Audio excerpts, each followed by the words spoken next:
Salut à tous, c'est Matt. Donc pour cette deuxième vidéo, je vais vous montrer comment on va changer 2-3 petites choses dans les préférences de Reaper pour que ce soit un petit peu plus facile de couper les éléments, de changer le volume des éléments dans Reaper.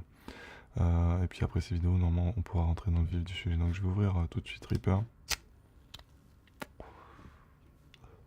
Voilà, Reaper est ouvert. Comme exemple, je vais vous prendre le petit jingle là du début des vidéos. Donc je vais ouvrir un projet, Open Project. Jingle Mat Chat Open. Voilà, donc ça c'est mon projet de jingle. Vous voyez que c'est juste 2 petits sons, une petite note et un petit chat. Donc, c'est parti, on écoute.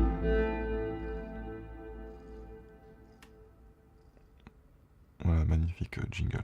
Donc ce jingle là, si je voulais changer, je voudrais d'ailleurs changer le niveau là du gain d'entrée de ce petit item. On appelle ça un item, c'est un objet sonore qu'on met dans une piste. La piste c'est ça. Bien, il faudrait que j'aille avec la souris vers le haut du petit rectangle là et baisser le son. Donc là, c'est facile. Par contre, si je voulais monter le son, ben en fait, je peux pas parce que je suis déjà à fond. Donc ça, on va changer un truc dans les préférences pour pouvoir avoir ici un petit potentiomètre pour baisser ou monter le son comme on veut. Voilà. Deuxième chose, si j'ai envie de faire une coupe dans mon item, mon petit objet, si vous voyez que si je fais une coupe là, par défaut, ça va vous faire un petit fondu sortant à gauche de la coupe et puis un petit fondu entrant à droite de la coupe.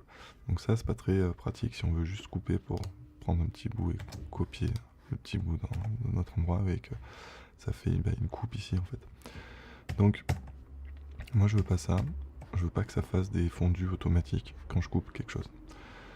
Donc on va aller dans les préférences, donc sur Mac c'est Reaper, préférences, sur Windows évidemment c'est plus long, il n'y a pas préférence ici, il faut aller dans options et préférences. Voilà. Et alors la préférence c'est comme ça, je veux changer donc 2 choses.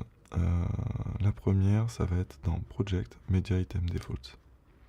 Et ici vous voyez qu'il y a Create Automatic Fade In, Fade Out from New Items qui est coché déjà par défaut, donc nous on va le décocher.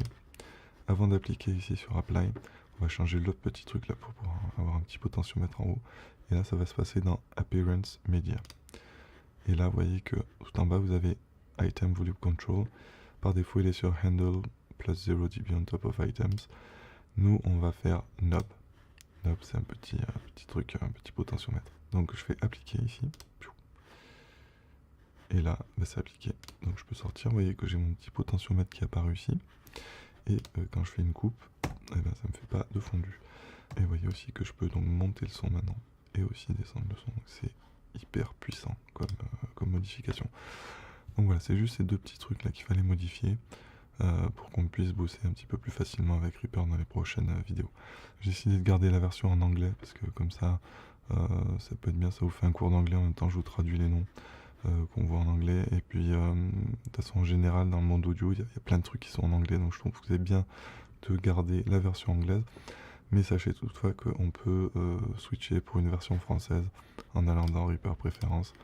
Et en général vous pouvez downloader des language packs. Ceci dit, si vous passez en français, il y a des petites options qui changent de place, etc. Donc pour suivre les tutos, c'est mieux peut-être de rester en anglais.